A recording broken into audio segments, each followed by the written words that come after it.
자, 이어서 갑니다. 독립운동 전개. 서간도, 북간도, 연해주, 상하이. 이치는 충분히 이해 갔을 거라고 봅니다.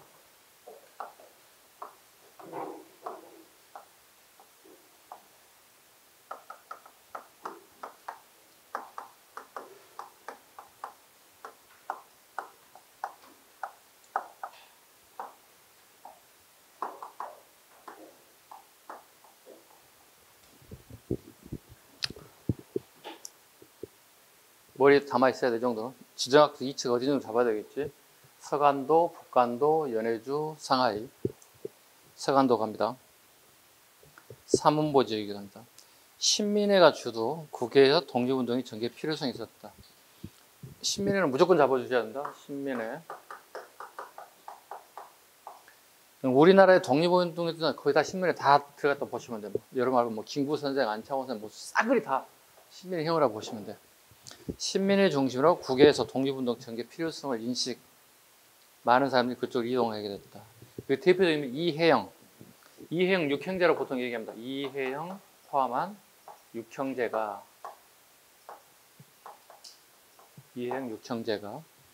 서울에 있는 전 재산을 팔아서 전 재산을 여기다 투입시켰어요. 요즘 돈으로 한 사람은 8전억에서 1조 정도 된다고 합니다.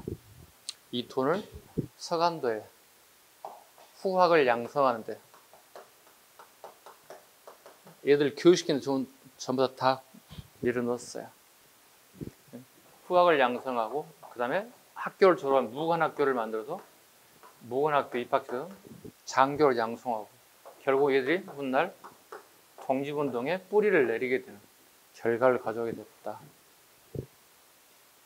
자, 이혜영, 이상용 등이 경학사를 만들었습니다. 여기에 경학사를 만들었습니다.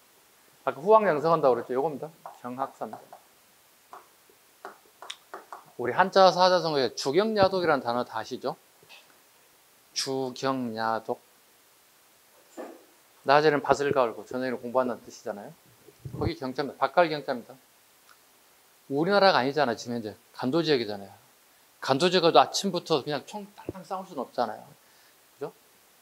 낮에는 밭을 갈고 저녁에 공부한다는 뜻이죠. 네. 경학사를 중심으로 처음 활동이 시작되었다. 그리고 훗날 명칭이 조금씩 바뀝니다. 부민단, 그 다음에 한족교로 바뀝니다. 자, 글자 따서 외우셔야 됩니다. 경, 부, 한 이런 식으로 이렇게. 왜냐면 경부한 할 때마다 약간 조금씩 좀 달라지는 내용이 있습니다. 조직되는 거 달라집니다. 신흥강습소 경학사 때 신흥강습소, 신흥중학교. 여기서 말하는 중학교 원래 중고등학교 수준 같이 보시면 돼요. 중학교, 고등학교 보통 대학 이렇게 하는데 중고로 보시면 돼요. 신흥중학교, 1919년에 신흥무관학교가 처음으로 한족해서 신흥무관학교 만들어지죠. 아쉬운 부분은 이게 1년 만에 끝났다는 거예요. 예. 일제 압박에 더 이상 유지할 수 없었다는 얘기죠. 자, 그럼 볼까요? 우리가 사관학교를 졸업하면 장교가 양성됐다는 얘기 되는 거잖아요. 뭐, 이들 어떻게 해야 돼? 소위 달았잖아요. 소위 달면 어떻게 해야 돼? 명령 내줘야 할 거 아니야? 넌 어디 가서 근무해야 돼? 그럼 이 무관학 졸업하는 애들이 이렇게 하나 발령 나기 시작하는 거야. 무관학교 졸업생들이 이렇게 발령 나기 시작하는 거야. 그럼 여기에 서간도와 북간도의 군인 조직이 어떻게 될까? 훨씬 더 조직다운 조직이 되는 거야. 탄탄해지는 거야. 우리 남성분들 어떻게 군대 가서 어떻게 교육 다 받았잖아요. 조교로부터 교육받고 소위 중위로부터 교육받고 다 교육받았잖아요. 그렇게 해서 훈련 마치고 부대에 자대 배치 받고 생활하고 제대하고 나왔잖아요. 그 과정이에요. 그러니까 처음 무관학교를 만들어 그 졸업생들이 배출되고 훨씬 더 교육이 바르게 가고 올바른 교육을 받아서 훨씬 더 여러 가지 뭐 신체적으로 정신적으로 훨씬 더 강하게 만들어진 군이 처음 만들어졌다. 이게 우리 군의 뿌리예요. 지금 이 군의 뿌리예요. 네. 북간도 갑니다. 자, 북간도 여기입니다. 서전서숙. 서전서숙은 서전 평야에다가 학교를 지었기 때문에 그 지역 이름을 따서 서전서숙이에요. 우리 뭐 기숙학원을 할 때 그 숙자입니다. 머무를 숙자입니다. 여기서 먹고 자고 공부를 가르쳤다는 거예요. 뭐 여기 어떻게 가장 기본적인 먹고 자고 하게 되면 어떻게 돈이 많이 필요한 거예요. 얼마 가지 않고 돈이 바닥에 날 수밖에 없었어요. 서전서숙이. 그래서 여기 졸업생 중에 한 분이 있어요. 김양현이라는 분이 계시는데요. 이 양현이라는 분이 이걸 인수해서 새롭게 학교를 만들어서 이게 이제 명동학교가 되는 거예요. 그렇지 않을까요? 여러분들이 뭐 초등학교, 내가 졸업한 초등학교 없어졌대. 근데 돈이 되게 어느 정도 재력이 되는 것 같아요. 그럼 어떻게 모교를 살리고 싶은 마음이 누구나 있지 않을까요? 그죠? 네, 명동학교를 이어서 만들어서 교육시키고 아이들을 많이 배출했답니다. 그 대표적인 인물들이 하나 알아야 됩니다. 우리 윤동주 시인 여기 나왔어요. 윤동주 시인이 여기에 졸업자예요. 그 다음에 80년대 김영삼 대통령, 김대중 대통령과 함께 민주화 운동했던 인물이 있습니다. 문익환 목사 동창생이고 두 분이에요. 네, 친한 친구이에요. 여기 졸업생들입니다. 명동학교 졸업생들. 지금도 명동학교는 지금 현재 중국에 존재하고요. 우리 조선인들을 교육시킵니다. 우리 정부에서 이렇게 교재라든가 기타 필요한 자금들 일부가 지원되는 걸로 알고 있습니다. 우리 초등학생들 배우는 교재 같은 게 전부 다 저게 다 지급되는 걸로 알고 있습니다. 중광단 갑니다. 중광단. 아까 잠깐 언급드렸죠? 중광절. 그 다음에 중광단. 그 다음에 뭐 정의단도 있지만 북노군, 정서군. 네. 다시 북노군, 정서군. 즉 당군 할아버지를 중심으로 모셨던 사람들이 있습니다. 얘들이 조직된 단체가 결국은 북노군, 정서군이 되겠죠. 북노군, 정서군 여기 되겠죠. 북노군, 정서군. 여기는 뭐가요? 서로군, 정서군이 되겠죠. 뜻은 뭐라고 그랬죠? 서쪽에는 우리 군인들이 정부 역할을 대신하겠습니다. 네, 우리가 지금 무정부 상태니까 나라가 빼앗겼으니까. 마찬가지죠. 북쪽에는 우리 군인들이 정부 역할을 대신하겠습니다. 아까 신흥무관학교 졸업한 애들 어디로 가야 돼 그러면? 무관학교 졸업한 애들이 서로군, 정서군과 북노군, 정서를 발령해서 초급 장교 역할을 하게 된다. 훨씬 더 독립군들이 체계적으로 훈련받고 체계적인 전략 전술을 세우게 됐다는 뜻이죠. 그렇잖아요. 우리가 사병을 갔을 때 어떻게 누군가가 지휘권이 있어야 우리 따라가는 거잖아요. 근데 그 지휘권을 가진 소위 중위들이 어떻게 군사훈련을 받았기 때문에 따라가는 거지. 전에나 우리가 실력 똑같은 우리 따라갈 이유가 없잖아요. 지를 따를 이유 없잖아요. 왜? 장교나 사병이랑 별 차이가 없으면 그 의미 없잖아요. 훨씬 더 체계적인 교육이 받아들이게 됐다. 안무의 국민해군. 안무의 국민해군 좀 알아야 됩니다. 안무의 국민해군. 천주교 단체 의민단. 북만주 밀산부 한홍동에 이상설 등이 있다. 서두에 말씀을 안 드렸는데요. 참고로 우리 독립운동 단체와 무장 단체 합쳐서 대충 한 5천여 개가 됩니다. 그러니까 독립운동사를 공부할 때 여러분들이 어려워하는 이유가 그겁니다. 5천여 개를 선생님 다 외워야 됩니까? 다 알아야 됩니까? 저한테 끊임없이 질문합니다. 왜요? 그랬더니 죽겠어요. 스트레스 때문에 못 살겠어요. 독립운동사 때문에 그렇게 얘기해요. 그런데 우리가 배울 수 있는 독립운동 단체는 한 200개 정도 됩니다. 우리 책에 나온 단체들이요. 선생님 한 2,000개 정도를 배운 것 같아요. 선생님 책 안 보고 얘기할 수 있는 게 한 60개 정도 되는 것 같아요. 선생님 60개는 해야 됩니까? 선생님 아는 정도 해야 됩니까? 아니요. 여러분이 해야 되는 단체는 기껏해야 한 20, 30개 됩니다. 근데 20, 30개를 해서 하나 문제를 맞히기 위해서 보고 듣고 외우고 하는 거거든요. 또 내용을 숙지하는 거거든요. 그 내용은 어느 정도 나오는 게 어느 정도 한정되어 있어요. 기출문제를 보게 되면 크게 어느 선을 벗어나지 않는구나. 그러니까 선생님이 아는 뭐 2,000개까지 넘어가지 않는구나 정도 알아요. 그럼 2,000개가 넘어가는 이유가 뭡니까 선생님? 이합 집산이 커요. 어떤 단체를 만드는데 갑자기 같은 연도 같은 달에 A라는 단체가 B라는 단체, C라는 단체가 계속 막 만들어지는 거예요. 그러니까 홍길동이라는 이름이 A도 들어가 있고 B도 들어가고 C도 D도 다 들어가는 거예요. 저기 서명 좀 해줘. 단체 하나 만들 거냐. 앞전에 어제도 했는데 또 해야 하나 더 만들어줘. 서명. 발기인으로 전부 다 이렇게 서명하다 보니까 동일한 사람이 같은 연도 같은 달에도 계속 있어. 이상설이 여기도 있고 여기도 있고 여기도 있고 다 있다고. 그래서 어려운 거예요. 그러려니 하세요. 그 아저씨가 그 아저씨 계속 반복돼서 서명하여. 그러다 보니까 단체가 숫자가 막 늘어나는 거야. 그래서 우리는 어떻게 책에 나올 수 있는 숫자를 최소한으로 줄여주는 거 역할을 해야 되는 거예요. 저희 선생님 역할들. 요 정도는 우리 해야 됩니다 하는 겁니다. 오케이? 다시 갑니다. 연해주 갑니다. 권업회. 연해주로 가가지고 러시아 땅이잖아. 남의 나라 땅. 우리는 독립운동은 단체 이렇게 얘기할 수가 없어요. 내놓고. 권업회 우리는 실업을 권하는 단체입니다. 의미예요. 실업을 권하는 단체입니다. 이렇게. 민족운동가 의병설의 결성, 권업신문을 발간했습니다. 대한강복군 정부를 조직했습니다. 별표 하나 정도. 1914년에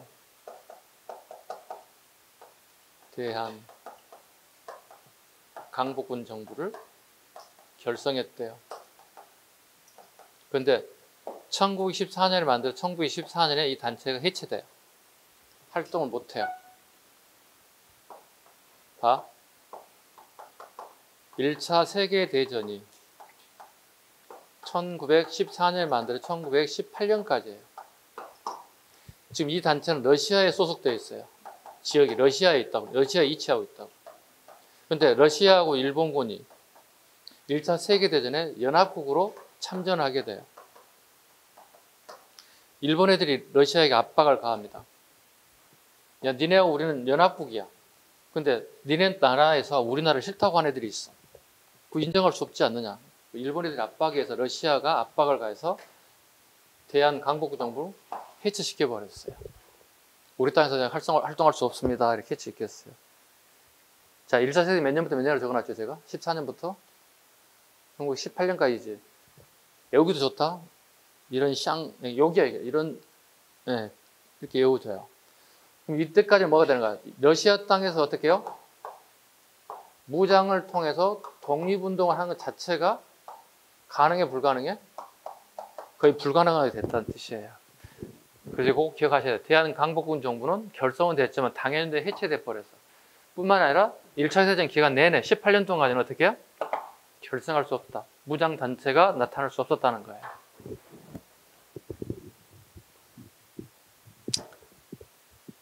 그 다음에 전노 한족회 중앙총회 갑니다. 러시아 혁명 이후에 결성됐다. 3.1운동 이후에 대한국민회의 밑줄을 보고 별표를 한 3개 정도 하겠습니다. 대한국민회의. 연도가 1919년입니다. 우리가 1919년에 가장 핵심적인 건 3.1운동이죠. 그죠? 3.1운동을 기점으로, 그죠? 대한국민회의가 만들어집니다.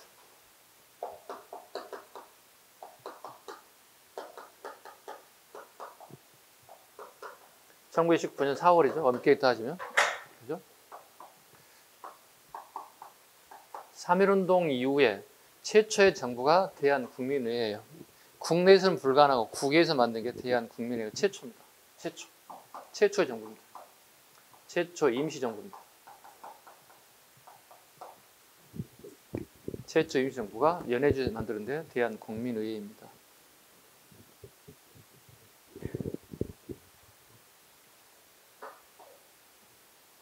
보시죠. 또 좋잖아요. 의회잖아요. 정부가 안 들어가 있잖아요. 우리가 국회의원들 뽑잖아요. 그 국회의원들이 의회 가서 활동하잖아요. 민주주의를 얘기하고 있잖아요, 지금. 그러니까 우리가 황제국가에서, 그죠? 대한제국 황제국가에서 어떻게, 우리 국민이 대표를 뽑는 그 국회의원들이 정치를 하라는 얘기예요. 대한국민의회가 됐어요. 1919년에 만들어졌습니다. 자, 봐보세요. 3.1운동이 우리가 성공했나요? 실패했나요? 결과적으로 본다면. 실패했지. 그럼 실패의 원인을 한번 적어볼까요? 반복하는 거예요. 첫째, 전애들은 우리가 3.1운동 대한독립 만세를 해서 총칼을 가지고 들어왔죠. 우리는 뭐 했나요? 비폭력이었어요. 이길 수가 없잖아요. 총칼 가져오는데 우리 어떻게 이깁니까? 또 두 번째, 또 진주가 뭘까요?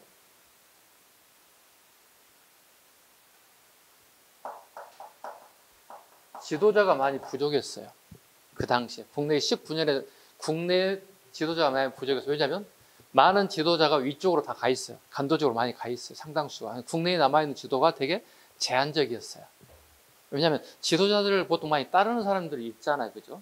나를 따르라 막 이러듯이. 아니면 우리 요즘 보면 어떤 국회의원들, 정치인들 보면 어떻게 표 찍어주는 아저씨 아줌마들 많잖아요. 그 따르신 분들 많잖아요. 그 다음에 뭐죠? 끌고 나갈 정부가 없어요. 무정부 상태였던 거야. 무정부 상태에서 어떻게 3.1운동 실패한 원인이 무정부야. 그럼 정부를 하나 만들어야 되겠네. 그 첫 번째 얘기라고. 그럼 정부 만들어야겠는데 국내가 아닌 국외에서 정부를 만들어야겠는데 그 단체가 대한국민의회예요. 뿐만 아니라 여기뿐만 아니라 어디도 만들어지죠? 서울에도 만들어지고 한성정부도 만들어지고 그 다음에 또 어디도 만들어지나요? 상하이에서도 정부가 만들어지죠. 그러니까 정부가 부족했던 것이 세 개나 만들어져요. 이렇게 얘기하죠. 우리가 배를 타고 가는데 선장이 세 분입니다. 먼 항해 길을 가야 되는데 제대로 가면 문제가 없죠. 근데 선장 세 분이 전부 다 다른 주장을 하게 되면 어떻게 될까요? 그 배는 정상의 항로를 가는 게 아니라 결국 종점이 같은 산 꼭대기에 올라갈 수 있어.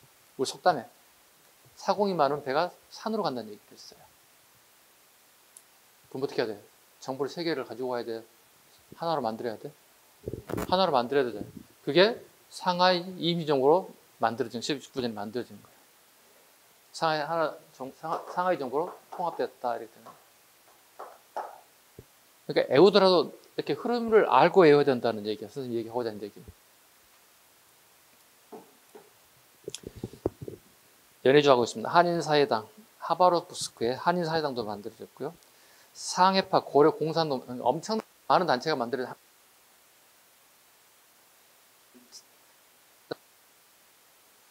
그 다음에 이르츠 국파 동네 이름이에요. 오늘 아침은 러시아의 지역명입니다.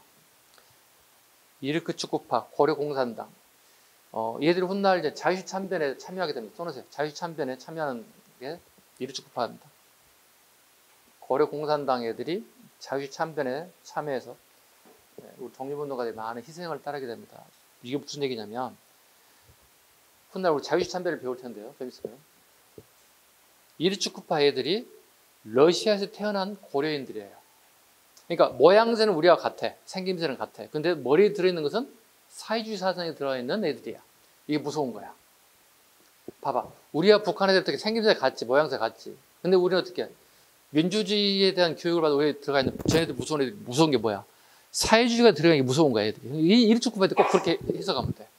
아, 모양새는 우리나라 국민인데 생김새 꼭 같은데 이 이데올로기가 빨갱이에 들어있다는 게 무서운 거야. 그래서 러시아 애들하고 손을 잡게 되면서 우리 독립운동가들이 막대한 피해를 입게 돼요. 이게 뭐라 불러? 자유시 참변이라 불러요. 스탈린의 명령에 따라 연해주 한일을 갖다가 중앙아시아로 강제이주. 요즘 시험 잘 나옵니다. 네. 오늘날의 우즈베키스탄, 키르기스탄, 카자흐스탄 이런 나라들도 중앙아시아에 강제이주 됐습니다. 이유는 생김새가 일본애들과 비슷하게 생겼다는 거예요. 강제이주 스탈린의 명령에 따라서 엄청나게 많은 몇만 명이 희생되었다. 상하이, 동제사, 태종계 신규시기, 박은식, 정운보, 신채호, 조성동을 조정한 게 동제사, 신한혁명당, 이상설, 신한청년당, 동제사 신한혁명당 하지 마. 대신 신한청년당은 꼭 잡아야 돼. 별표 5개. 모든 시험이 잘 나와. 수능, 한능검, 공무원 시험에 다 잘 나오는 게 신한청년당. 김규식 잡아야 됩니다. 김규식을 파리 강하이에 파견. 자, 우리 1차 세계대전 몇 년부터 내렸죠? 1914년부터 1918년이라고 그랬지. 그잖아. 그러면 전 선국들이 모여서 파리에서 모임을 가졌어. 이걸 파리 강하회의라 불러. 그럼 우리는 피해 국가이기 때문에 우리의 주장을 내세울 필요가 있겠지. 그럼 여기에 누군가를 보내야 할 거 아니야. 김규식이 파리 강하회에 파견됐대요. 1919년 1월에. 청원서를 작성. 대표 파견 이후 임정에 대한 파리 이원으로 임명되었기에 파리 강의 대표로 임정 활동을 봅니다. 자, 가볼까요? 여기 보세요. 약간 공부를 좀 하셨거나 좀 의심을 가진 사람들이 질문한 내용 중에 하나예요. 우리가 세계 정부가 있었다고 그랬지. 3.1운동 끝나고 난 다음에. 그죠? 왜? 우리가 실패 원인 중에 하나 무정부였으니까. 정부가 없었으니까. 정부를 3개 만들었잖아요. 서울의 한성, 연해주, 그 다음에 상하이 만들었잖아요. 하나의 정부 만들기 상하이로 통일됐다고 그랬잖아요. 상하이에서 1919년 9월에 만들었다고. 오케이? 근데 지금 파리 강화 회의에 사람을 보낸 게 1919년 1월에 보냈다고. 그런데 임시정부에서 파견했대, 이 사람을 갖다가. 임시정부, 상해 임시정부 만드는 게 19년 9월인데 왜 1월 달에 어떻게 파견할 수 있습니까? 그러니까 정부가 없는데 어떻게 1월 달에 정부가 파견했다고 얘기하십니까? 이렇게 한다는 얘기잖아요. 그게 여기 나온 얘기예요. 공부 좀 하시는 분들이 꼭 질문한 내용도 이거예요. 질문하지 말라는 얘기 미리서 막았습니다. 왜냐하면 파견은 됐는데 파리까지 가는, 상해에서 파리까지 가는데 지금처럼 막 비행기 타고 한 5시간 가는 게 아니에요. 3박 4일도 아니에요. 한 5일, 6개월 가. 산 넘고 바다 건너 물 건너 이런 방식으로 간단 말이에요. 이미 파견됐는데 비용도 그렇고 시간도 너무 오래 걸리는데 또다시 파견할 수는 없어요. 정부는 수립됐어요. 9월 달에. 그래서 이미 파견됐기 때문에 또 김규식이 포함되어 있는 신한청년당이 여기에 그대로 통합돼, 상하이 정부에. 그러니까 그 사람이 파견된 걸 하겠다 이런 뜻이 되는 거예요. 이해 안 가신 분들은 쉬는 시간 다시 좀. 오른쪽 북간도 가봅시다. 북간도 대표 단체 국민해군 안무입니다. 안무 잡습니다. 뒤에 또 나올 겁니다. 대한독립군 홍범도 잡습니다. 네. 자, 제가 이런 얘기를 합니다. 독립운동을 공부할 때 꼭 필요한 게 이 사람이 민족주의 계열인지 사회주의 계열인지 단체가 되게 구분해야 되는데요.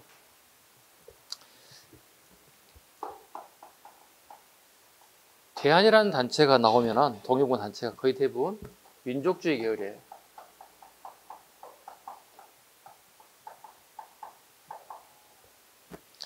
그 다음에 사회라는 단어가 나오면 거의 대부분 사회주의 계열의 단체들이에요. 근데 지금 홍범도 장관을 봐보시죠. 일이 뭔가요? 대안이죠. 대안 독립군이죠. 출발점이 뭐죠? 민족주의 계열로 출발했던 인물인 거예요. 이 사람 원래 평양에서 태어났는데요. 그렇게 양반집 집안애가 아닙니다. 그냥 일반인 집안애입니다. 군인이 되고 싶었나 봐요. 근데 배우지 못했기 때문에 군대 들어가기 쉽지 않았겠죠. 조선시대니까. 그죠? 평양에 학교가, 군사학교가 만들어지면서 거기에서 훈련을 마치지 못해요. 경제적인 여러 가지 또 학교 내 생활 때문에. 평안도에서 마치지 못하고 함경도로 건너갑니다. 함경도로 건너가서 일단 먹고 살아야 되잖아요. 그래서 총을 쏠 수 있는 능력이 되기 때문에 백두산에서 날짐승을 잡아서 팔아서 생계를 영위하는데 거기에 산포수를 중심으로 홍범도가 만든 군 조직이 있는데 지금 이게 만든 게 대한 독립군의 모체가 되는 거예요. 이게. 그래서 이 사람들은 되게 총을 잘 쏘는 사람들을 봐야 되겠죠. 기본적으로 봐야 되겠죠. 자, 그런데 지금 우리 21세기쯤에 윤석열 정부에서 터져나온 사건이 뭐죠? 홍범도에 대한 얘기죠. 되게 한동안 시끄러웠죠. 이념 논쟁이 시끄러웠죠. 요즘 좀 잠잠해지긴 했습니다만. 그래서 뭐라고요? 그 정치인들은 제가 자주 하는 얘기입니다. 이런 얘기 안 했으면 좋겠어요. 역사 얘기는. 그죠? 역사상들이 말 안 해도 다 하잖아요. 그죠? 예? 이 사람 빨갱이였어요. 뭐였어? 다 얘기해 주잖아요. 그러니까 홍범도 장군은 출발점이 이렇게 됐다고. 근데 훗날 우리가 자유주의 참변을 통해서 홍범도가 러시아로 건너가야 된다. 그러면서 어떻게 러시아의 사회주의 계열에 참여하게 됩니다. 여기에 지금 현재 낙인이 찍히는 거예요. 지금 현재. 지금 그 시기의 사회주의 공산주의하고 그죠? 그 전에 활동했던 내용하고 좀 차이가 있거든요. 그래서 서로 분리하지 않고 얘기하다 보니까 섞이다 보니까 약간 이상하게 흘러나가게 되고 많은 사람들이 그건 아니지 않느냐. 역사 선생님 다 얘기하고 있는 것 중에 하나입니다. 그러니까 다른 거 다 떠나서요. 예, 짧게 얘기하자면 아까 자주 반복된 얘기인데 역사는 역사 선생들한테 이걸 정치를 끄집어내는 순간 되게 복잡해요. 사회적인 문제가 발생돼요. 혼란이 발생되기 때문에 여러분 마찬가지입니다. 단 이번에 홍범도가 안 나올 것 같습니다. 이렇게 시끌복잡한데 홍범도가 나오면 어떻게 되겠어요? 더 복잡해져. 야, 공무원시험 이게 나왔대. 내년이니까 아니겠습니까? 해가 바뀌면 내년 국가직에 나왔대. 지방직에 나왔대. 죽어도 안 나옵니다. 어떤 출제자가 부담스러워서 되겠습니까? 왜? 나라에서 어떤 국정을 김 교수님 잠깐 들어와보세요. 어떻게 되게 답답하지. 이럴 순 없잖아요. 내가 그거 그렇게 하고 싶진 않을 거 아니겠어요. 홍범도는 아마 거의 안 나올 것 같습니다. 참고로. 그리고 참고로 독립무장투쟁사에 대해서 아마 좀 더 생각이 깊어지지 않을까 정부에서 이런 생각을 합니다.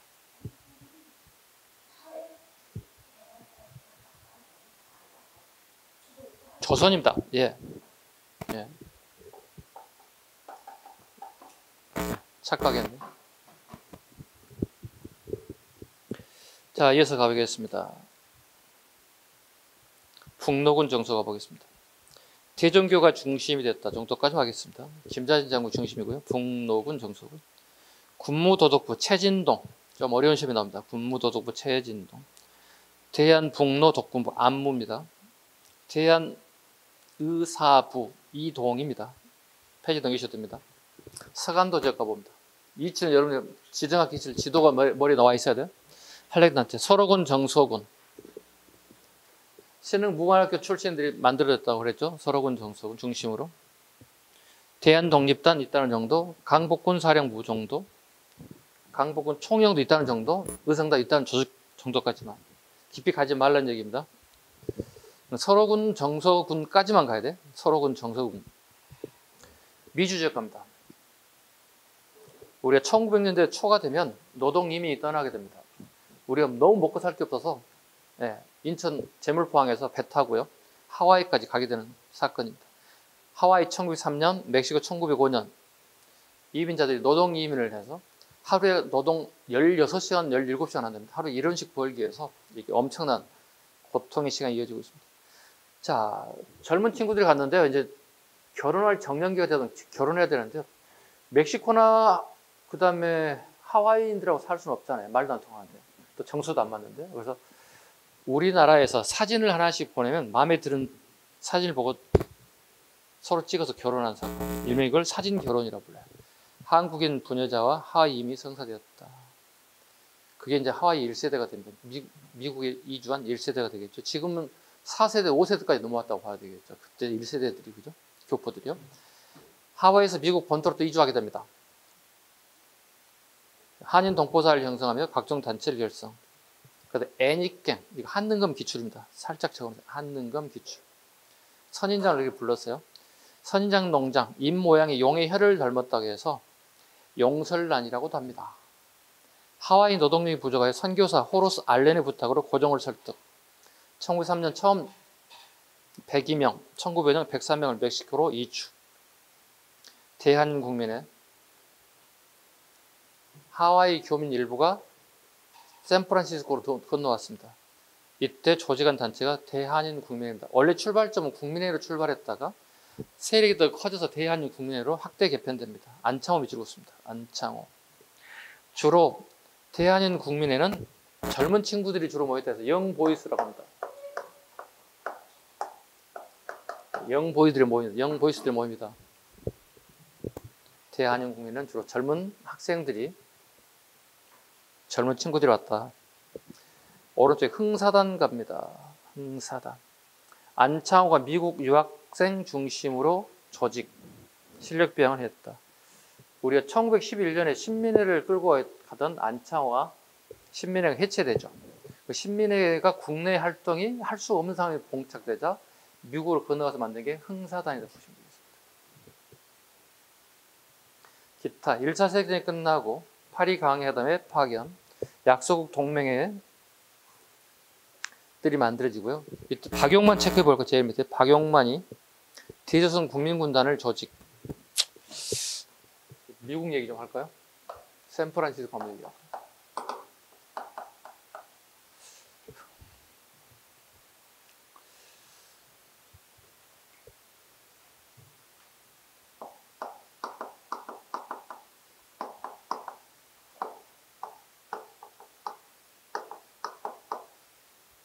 주로 활약했던 인물이 안창호 선생이 있고요.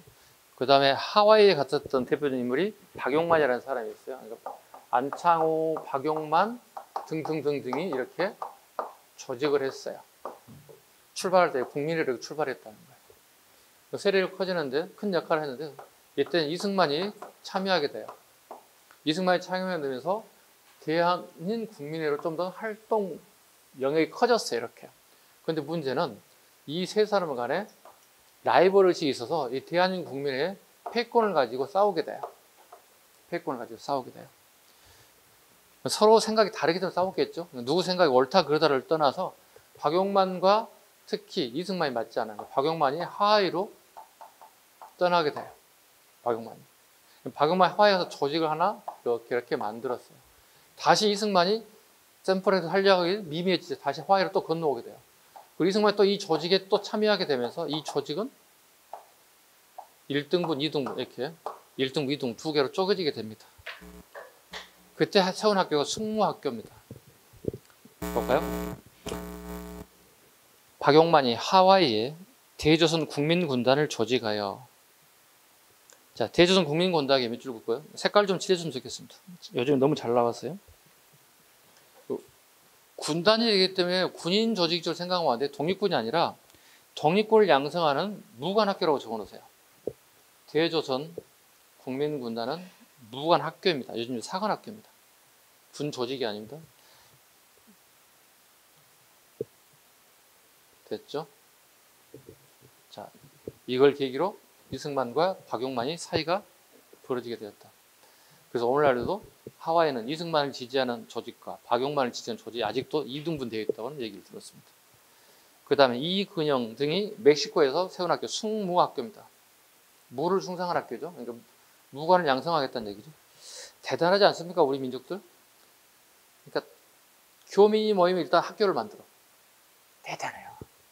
그 교민 애들이 성장하잖아요. 무관학교를 만들어요. 독립운동이 필요하다는 거죠. 우리나라처럼 교육열을 끝내주는 학교는 없을 겁니다. 아마 여러분 초중고 시절에 부모로부터 엄청난 교육열이 아마 즐거웠었나요? 힘들었죠. 모든 학생들 힘들죠. 예, 엄마 아빠의 교육열이 너무 강하신 아이들이 힘들죠. 예. 선생님 물어보세요. 저는 방목형이었습니다. 저희 부모님 공부를 하고 싶으면 하고 하고 싶으면 안 하고. 방목형. 알아서 해야 됐습니다. 예. 자, 됐죠? 자, 지워보겠습니다.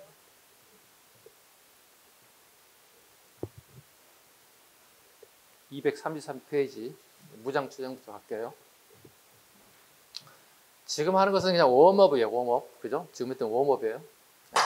지금부터가 중요합니다. 1910년대 무장투쟁입니다.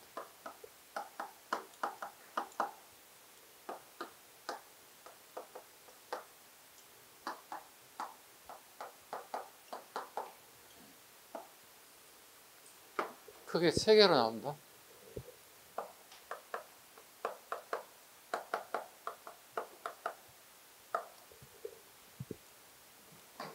자, 1910년대 무장투쟁. 제가 암기사항을 살짝 적어놨습니다. 네.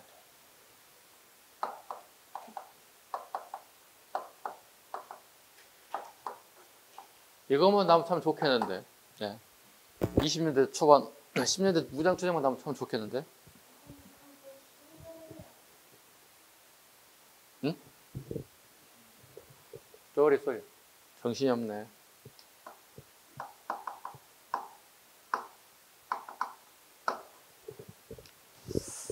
자, 20대 초반 무장투쟁 보겠습니다. 보은청 간대유 적었습니다.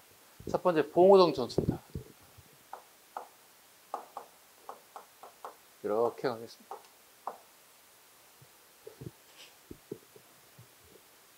봉오동 전투 앞에 우리 9급에 나오지 않은 7급에 나오는 게 3분자 전투라는 게 있습니다.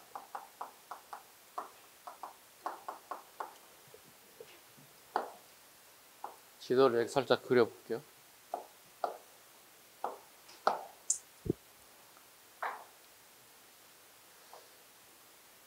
두만강입니다. 이거. 여기가 압록강이에요.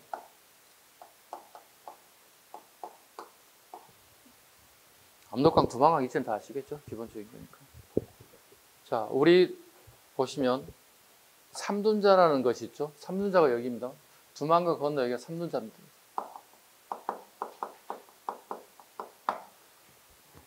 홍분도 장군 여기 있습니다. 두만강에 일본군이 주둔하고 있습니다. 이렇게.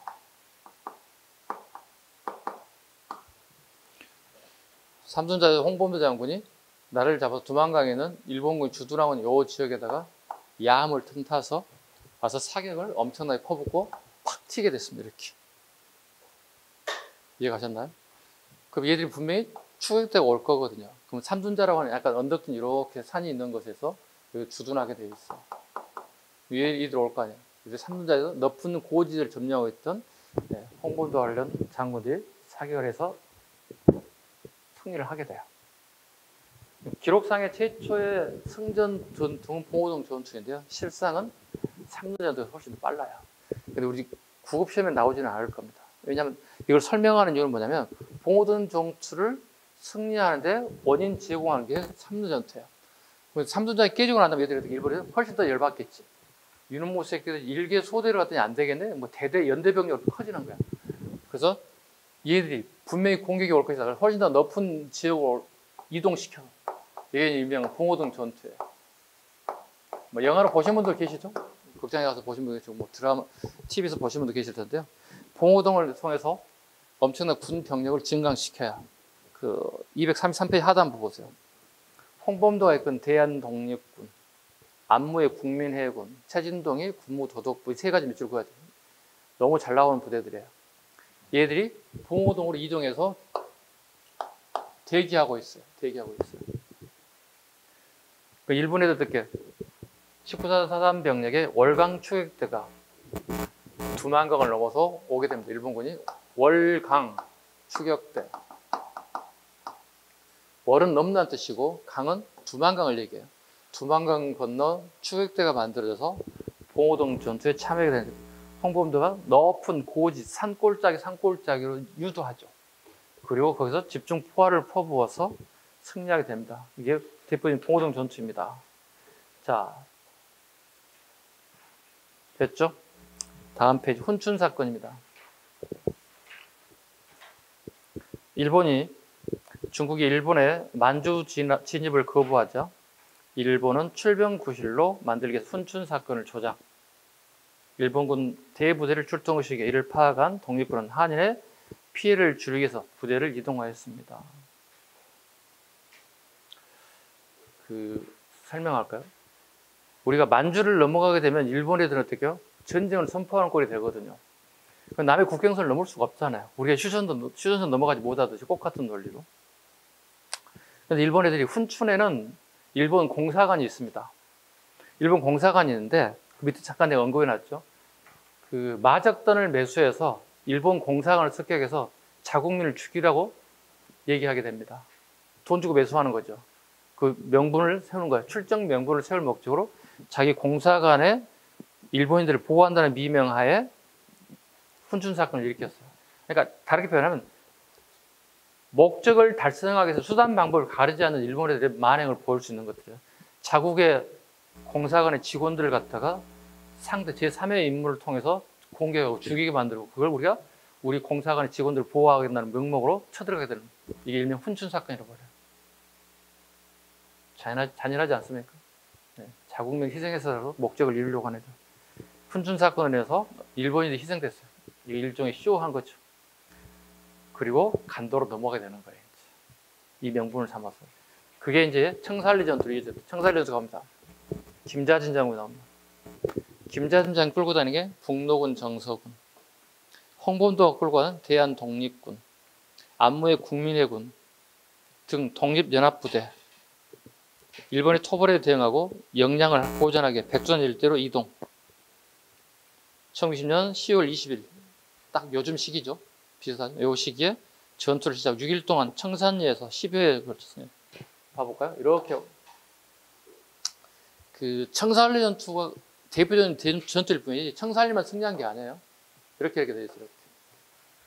우리 시골에 가면 이렇게 산이 이렇게 돼 있잖아요. 그죠? 네. 선생님이 주말을 이용해서 강원도 다녀왔어요. 설악산 갔다 왔습니다. 되게 오랜만에 갔다 왔는데 산이 끝이 없이 이렇게 돼 있어요. 이렇게. 오케이? 자, 전투 승리한 전투 나와 있습니다. 백운평 전투 이런 식으로 백운평, 뭐 안루구, 뭐 천수평, 뭐 청살리 이렇게. 자, 우리 초급 장교들이 전부 다 발령 나서 지휘하고 있잖아요. 이렇게 여기 다 숨어 있어요. 자, 얘들 일본군이 이렇게 진입한다 생각해 보세요.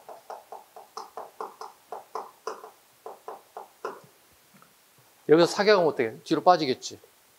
그렇잖아요. 어떻게? 우리가 해야 할 일은 뭐죠? 지휘관이 얘들 쭉 끌어당겨야 돼. 시작 부분 말미가 여기쯤 와야 된다고. 시작 부분 여기 와야 돼. 그래 어떻게? 이렇게 도망가지 못해 사격할 수 있을 거 아니야. 이걸 끌어들인 작전이 이렇게 끌어들인다. 내부에는 요 장소. 여기 김자진 장군이 총지휘관으로서 초급 장교들의 명령을 다려내지. 다 머리 숙여서 드러내지 말고 총도 들리지 말고 다 있으라고. 얘들이 쭉 올 거 아니야. 그때 사격 명령이 떨어지기 시작하는 거야. 이게 전투 승리한 전투 나왔어. 볼까요? 백운평, 완누구, 천순평, 어랑촌,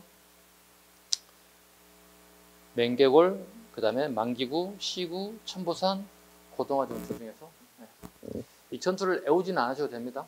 가장 대표적인 청살리 전투니까. 이렇게 해서 일본과 되게 격파했다. 간도천병 갑니다. 봉오동 청살리 대첩에 패했던 일본인들이 보복의 수단으로 간도에 있는 우리 교포들을 살상하게 됐습니다.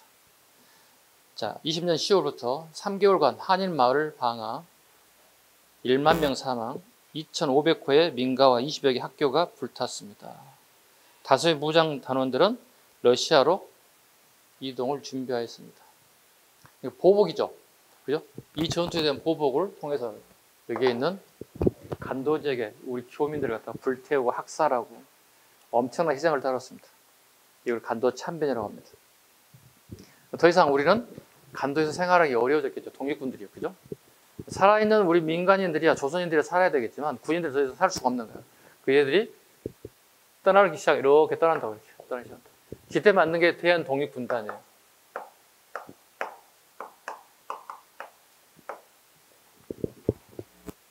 우리 군 조직 중에 가장 높은 부대가 군단이죠. 그죠? 여기 보시면 뭐 소대, 대대, 연대, 사단, 그죠? 그 다음에 사단 위에 이제 군단이거든요. 남성분들, 여러분들 이 조직은 이해 가시죠? 아니, 선생님이 군단에 있었어요. 제일 상부대에서 알아요. 네. 대한 독립군단이 만들어지고 여러 개의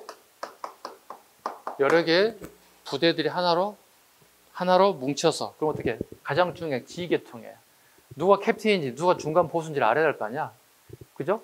이 군에서는 명령에 살고 명령이 좋기 때문에 지휘 조직이 만들어져야 돼요. 그래서 만들어진 게 대한 독립군단이에요. 볼까요? 밀산부 한홍동에서. 볼까요? 일본군은 독립군 총공세를 피하고 저해정부에게 중국과 소련의 국경지대인 밀산부에 집결을 했습니다. 서일 밑줄 보시죠. 서일.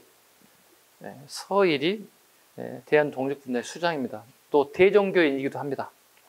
서일을 총재로 대한독립군단을 편성. 약소민족의 민족원을 지원하겠다는 러시아의 적군의 약속을 믿고 적의 동강을 쳐시죠.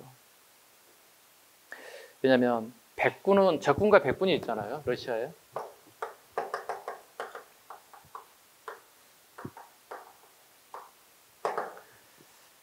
그리고 사회주의 혁명을 하는 애들 갖다가 적군이라고 그러고요.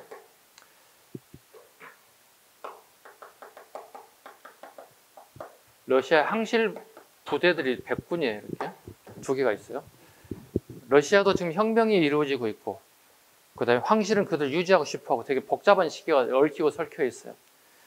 적군이 우리에게 콜을 해왔어요. 왜냐면 우리 전투를 2번 큰 거 했잖아요. 그죠? 네. 청살리에 승리했지, 봉오도 승리했지. 적군애들이 쉽게 해서 러시아의 적군애들이 봤을 때는 저 엄청난 일본군에서 숫자를 격침시킨 이 조선군에 되게 저희들 대단한데 저렇게 적은 숫자를 가지고 더 많은 군인을 섬멸시켰다고? 야, 전애들의 도움을 봐서 우리 러시아의 사회주의를 완성하자 했던 애들이 적군이에요. 얘들이 누구를 끌어들인 거죠? 우리나라의 독립군을 끌어들여요. 그리고 얘들이 하는 게 뭐죠?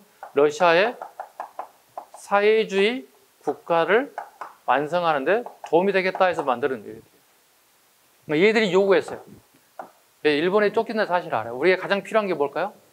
안전한 곳에서 휴식을 취하고 군사훈련을 시켜서 다시 재정비시키는 게 필요해요. 필요하겠죠. 왜? 우리의 먹고 자고 살 수 있는 주둔지가 우리 독립군에 꼭 필요해요. 그런데 우리가 고민을 되게 많이 해요. 갈까 말까, 갈까 말까. 러시아 오라는데 갈까 말까. 일부는 반대하죠. 내가 왜 가야 되는데 저기를 가야 되는데. 그래서 김자진 장군 같은 경우는 러시아를 가지 않죠. 아, 나는 못 가겠어. 못 가겠어요. 나머지 서해를 중심으로 했던 많은 사람들이 여기에 가요. 주둔지 필요해. 좀 전문용어로 수경지라고 불러요. 우리 군인들, 현역 군인들도 어떻게, 야외 나가면 어떻게, 수경시설이 어딘지를 알잖아요. 그럼 가서 텐트부터 치잖아요. 텐트 치고, 뭐, 정비하고, 밥을 해 먹는 경우도 있고, 부대에서 밥차 가서 밥을 먹는 경우도 있고, 여러 가지 방법을 하죠. 일주일 동안 훈련 받는다면 여기 수경지라는 게 있어요. 내가 생활을 안전하게 있어야 돼요. 그렇잖아요. 지금 이제 동절기 훈련 들어가면 어떻게 해요? 지금 춥잖아요. 엄청 춥잖아요. 피복, 이거저거 다 챙겨가야 복잡하잖아요. 이걸 그대로 따라갔다는 얘기예요. 근데 이제 문제가 좀 발생하게 됩니다. 문제가 발생할 때 우리는 뭐 이걸 자유시 참변이라고 부르는 거예요. 말 그대로 지금 여기 자유시는 여기야. 여기 저거는 자유시야 여기가. 러시아 말로 스보보든이 또 스바보든이라고 불러요. 이걸 우리말로 풀이하면 자유야. 그래서 이걸 자유시 참변이라고 불러요. 보겠습니다. 약소민족의 민족운동 지원하겠던 러시아의 석군의 약속을 받고, 러시아는 왜 필요하죠? 아까 얘기했던 사회주의 국가를 만들고 싶은데 우리 군이 필요한 거야. 있고 자유시 스보보든이 직결하였다. 김자진, 홍범도, 이범석, 지천청 등 독립운동 다수가 이동했다. 김자진은 X에 넣으세요. 김자진은 그러니까 옛날 책에는 김자진이 들어가고 새롭게 수정된 책에 김자진이 안 들어갔어요. 김자진 빼시면 됩니다. 홍범도, 이범석, 지천청 등이 자유시로 이동하게 되었다. 자유 참변 갑니다. 독립군의 분열. 독립군은 독립군 내에 한인 부대와 연합. 그런데 자유시와 한인 부대는 상하이파 공산당을 지지하는 세력, 살린 의용대와 이르축구파 공산당을 지지하는 자유대, 이르축구파애들. 아까 이르축구 얘기했죠. 도시 이름이라고 그랬어요. 여기에서 태어난 애들은 러시아 국적이에요. 러시아에 태어났으니까. 그런데 모양새는 어디라고요? 우리나라 사람이에요. 얘들이 독립운동을 돕겠다고 우리에게 손을 잡았어요. 그래서 우리나라에 처음으로 대한독립군단에 포함된 거야. 우리나라의 독립을 쟁취하는데. 근데 가서 봤더니 어떻게 급선무가 바뀌었어. 대한민국의 독립이 우선이 아니라 자기네 나라 태어난 출생지 나라 러시아의 혁명이 우선이었던 거야. 그럼 혁명이 우선이기 때문에 어떻게 혁명의 꺼리낌이 되는 부분 없애는 거야. 그래서 이르축구파 애들이 우리나라의 대한 독립군단을 향해서 총뿌리를 겨누게 돼서 우리는 차마 같은 동족이기 때문에 맞대응하지 우리 이렇게 쐈다는 하늘에 확 화살 이렇게 방아쇠 당겼다. 근데 얘들은 어떻게? 그래서 그때 우리 대한 독립군단 70%에서 80% 정도 희생돼요. 이게 자유시 참변이에요. 자유시 참변. 불쌍하지 않습니까? 네, 같은 민족으로서 싸워야 되는 상황이에요. 우리는 차마 총뿌리를 겨누지 못했지만 쟤네들 우리를 향해서 총뿌리를 겨눴다. 상당수 희생이 이루어졌다. 이걸 자유시 참변이란다. 그러면 자유시 참변이 희생되면은 나머지 살아있는 사람은 어떻게 해야 되지? 거기 살 수 없잖아. 다시 어떻게 해야 돼? 아니 내려와야 되잖아.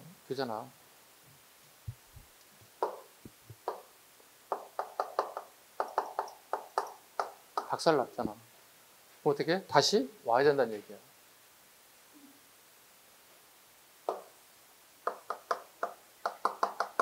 실패. 조직이 뿔뿔 흩어지는 거예요. 다시 애들이 남쪽으로 남아야 한다. 만들어서 어떻게 해? 새로운 저기 말이야. 참의부, 정의부, 시민부 만들어줘. 23, 24, 25년에. 일명이 뭐예요? 해처모예요. 군대식 용어는 어떻게 해요? 사회주의 계열과 민족주의가 섞여져 있잖아요. 근데 얘들이 떨어져 나온다고. 개별 떨어져 나온다고. 그 이합전 잠깐 언급드렸던 게 뭐야, 이게? 우리 상하이에 뭐가 만들어졌죠? 그 사이에? 임시정부가 만들어졌잖아요. 세계가 하나로 뭉쳤잖아요, 세계가. 이때 상하이에, 아니, 나라가 있으면 나라를 지켜주는 군대가 있어야 되잖아. 임시정부도 어쨌든 정부잖아. 얘들이 참의부가 상하이 임시정부의 주력 부대라고. 그래서 이걸 뭐라 불러? 육군, 주만, 참의부. 우리 육군이 만주에 주둔한 게 참의군인데 그 참의군이 우리 상하이 임시정부입니다. 이렇게 얘기한다고. 자, 훗날 봐. 상하이 임시정부에 이승만 대통령이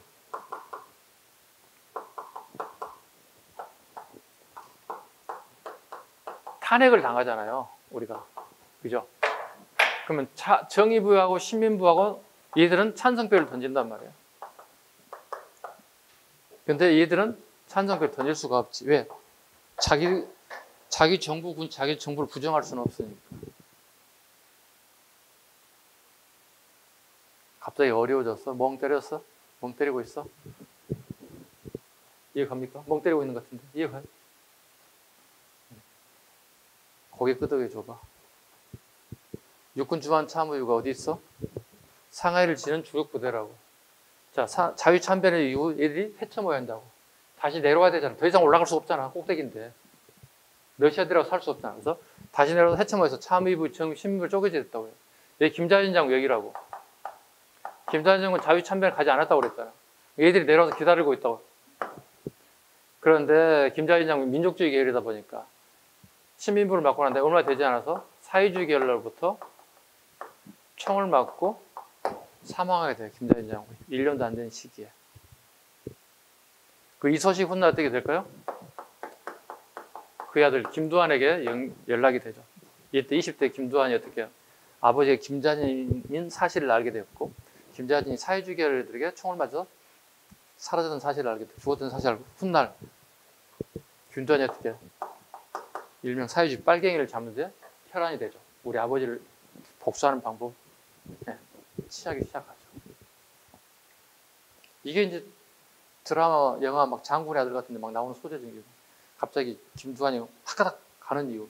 깡패에서 갑자기 민족주의, 독립운동가 확 변하는 케이스가 제가 아버지의 죽음과 밀접한 관련이 있다는 거죠.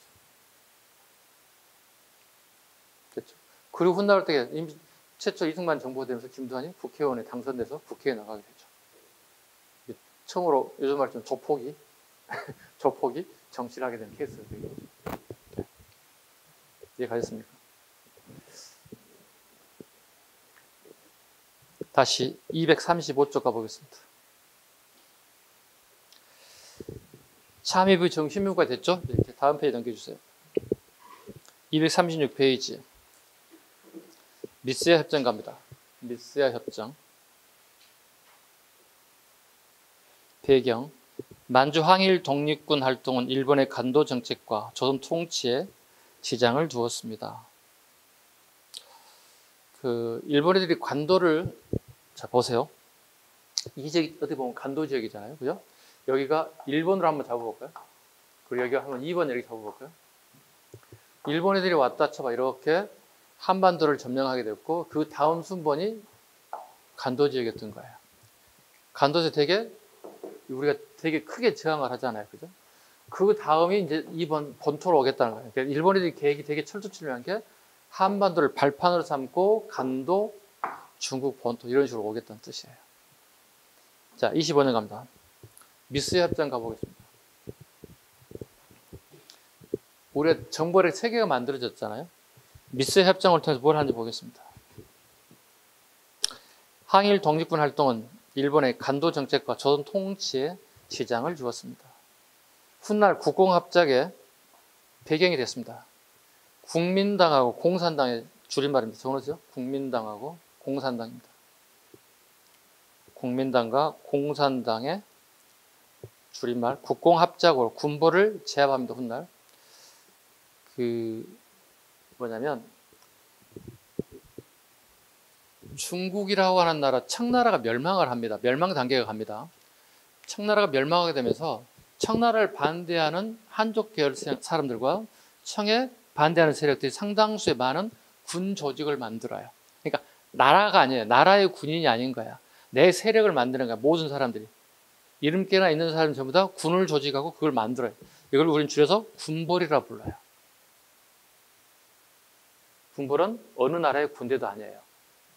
내 사사로이 내가 만든 조직인 거예요. 군벌입니다. 자, 훗날 국공합작으로 군벌을 제압합니다.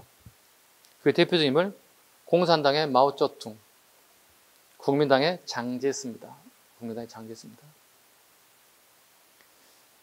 국공합작이 두 번에 걸쳐 있습니다. 1차, 2차 두 번에 첫 번째 국공합작이 된 얘기입니다. 만주 동산성 경무국장 우진과 조선총독 경무국장 미스야 사이의 체결 당시 만주는 군벌인 짱장님 또는 장재린에서 영향을 받았습니다.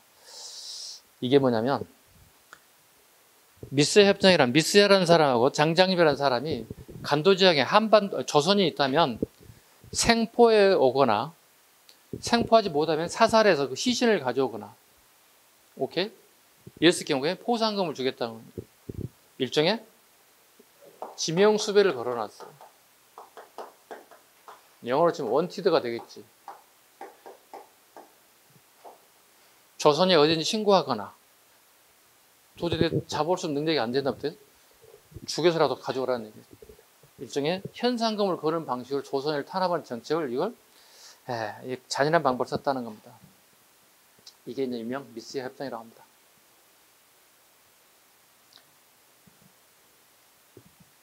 됐죠? 그 다음에 쭉 한번 내려가 보실래요? 보천보 전투 한번 봐볼래요? 보천보 전투. 그 김일성에 대한 얘기를 좀 하겠습니다. 그 단독본이 절대 안 나옵니다. 오케이? 선택 지문이 하나 나올 거니까 보세요. 보천보 전투 보겠습니다. 동북항일연군에 봐보세요. 이 지역이 동북지방이에요. 동쪽이면서 북쪽 지역이에요. 맞죠? 동쪽이면서 중국애들이 보는 관점에는 북쪽이고 동쪽이라고. 자, 그래서 동북지방에 있는 우리 한인들이 모여서 하나의 뭘 만들었다는 거예요. 이걸 동북항일연군이라고 불러요. 즉 연합군의 줄임말입니다. 동북항일연군의 제1로군, 제2군 육사단, 여기 김일성이 지휘관이 있다고.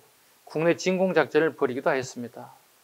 37년 조국강복회, 국내 지원 아래 조국강복회 함경도 지역에 분해가 있어요. 그 지원 아래 동북항일연군의 일부가 해산진에 일본 공사관을 강공서를 습격, 함경도 보천보 일본 경찰 주재소와 면사무소를 공격, 보천보 일대를 일시적으로 점령. 이해가셨죠? 이 사건을 갖다 우리는 보천보 전투라고 불러요. 보천보 전투는 꼭 알아야 할 게 연도를 잡아두셔야 됩니다. 보천보 전투. 처음으로 김일성에 대한 얘기가 나올 겁니다. 김일성이 봐보세요.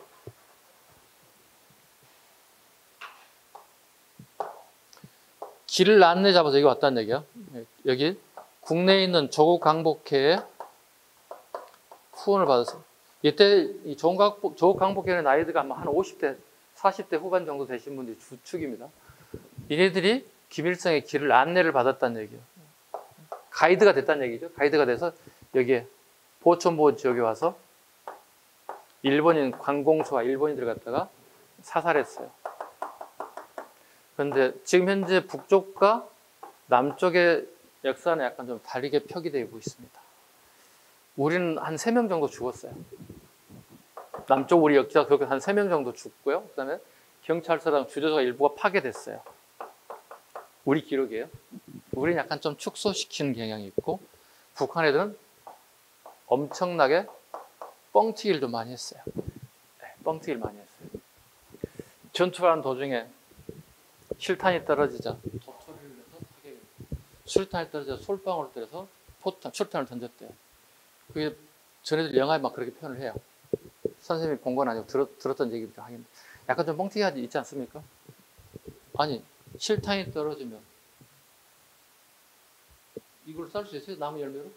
술탄 때문에 솔방울로 이렇게 술탄을 만들 수 있어요? 말이 안 되는 거잖아요. 가정되고 수백 수천 명으로 김일성을 영웅화시켜 버리는 거예요. 이게 보천보 전투. 김일성. 우리 시험에 그렇게 나올 수가 없는 존재이기도 합니다. 김일성의 존재. 그래서 보천보 전투 정도 하나 정도, 1937년 정도 하나 정도까지. 그다음에 조국 강복의 길을 안내봐서 크게 시작했다. 중국은 아마 북한 애들은 그냥 보천보 전투를 시작해 보천보에서 끝나는데 다름없어요. 네, 다름없어요. 그 예전에 우리 이런 게 있었어요. 저기 뭐지? 지금 경기도의 그 응시자 중에 탈북인들이 제한적으로 보는 시험이 있어요. 그 수업에 들어온 그 여성분이 계셨는데요. 여러분들은 보천보 전투가 제일 어려울 거예요. 근데 그 친구는 고구려 백신이라고 제일 어려워요. 왜? 처음 들어본 나라예요. 북한 사람은. 보호천보 전투만 우리보다 더 잘 알아요. 더 잘 알아요. 선생님이 알고 있는 보호천보 전투와 그분이 알고 있는 보호천보 전투는 완전 달라요. 선생님은 북과 남을 골고루 다 보고 있기 때문에 되게 객관적 입장을 얘기하는데 그분은 완전 주관적이에요. 자기들이 나라에서 배웠던 내용 없으면 그거 아니에요. 더 커요. 막 이렇게 얘기하는 거예요. 아, 그거 다 뻥튀기예요. 어떻게 믿을 수 있어요? 선생님 믿을 수 있나요? 아니, 나를 못 믿으면 어떻게 수업을 받아야겠어. 네, 그런 경험이 조금 있어요. 우리는 약간 뭐죠? 축소. 저게 약간 과장, 뻥튀기 이런 게 좀 있어요. 훗날 우리가 통일이 된다면 이 부분도 조금 더 정확하고 명확하게 정리가 필요하지 않겠나 생각합니다. 그렇잖아요. 뭐 도토리를 어떻게 뭐 총을 만들고 솔방울로 술탄을 만들어서 뭐 호해서 불고 뭐 이런 말도 안 되는 거잖아요. 상상력이 초월하잖아요. 말도 안 되는 거예요. 이게 그 유명한 보천보 전투예요. 자, 그런데 이게 우리나라의 동아일보 이걸 호해로 신문을 뿌렸어요. 보통 오늘 발행된 신문을 갖다 1100호 가면 끝난 거야. 오늘 신문 끝난 거야. 그런데 갑작스레 긴급 뉴스가 터진 거야. 그럼 어떻게 1100호에 별도의 요즘 전단지 같은 걸 이렇게 비포나 이런 걸 만들어 막 지나가는 시민들이 막 뿌려주는 공짜로 주는 거야. 호입니다. 이렇게 막 어린이 막 뿌려 어린아이들 뿌린단 말이야. 그럼 오 보천보 영웅 뭐 김일성 뭐 이런 식으로 팍팍팍 쓰죠. 이때 동아일보가 김일성 영웅을 만들었어. 그 호해가. 근데 지금 21세기 어떻게 동아일보가 가장 적극적으로 김일성 비판하죠. 아이러니하지 않습니까? 영웅도 만들기도 하고, 예, 약간 찌질이를 만들기도 하고 이렇습니다. 보시죠. 동아일보, 호해보도, 경악, 충격, 김일성. 예, 선생님 저런 겁니다. 김일성 스타로 만든 계기가 된 게 호해입니다. 호해. 자, 됐죠? 자, 조금 쉬어가겠습니다. 30 초반 한유였잖아요. 조금 쉬어가.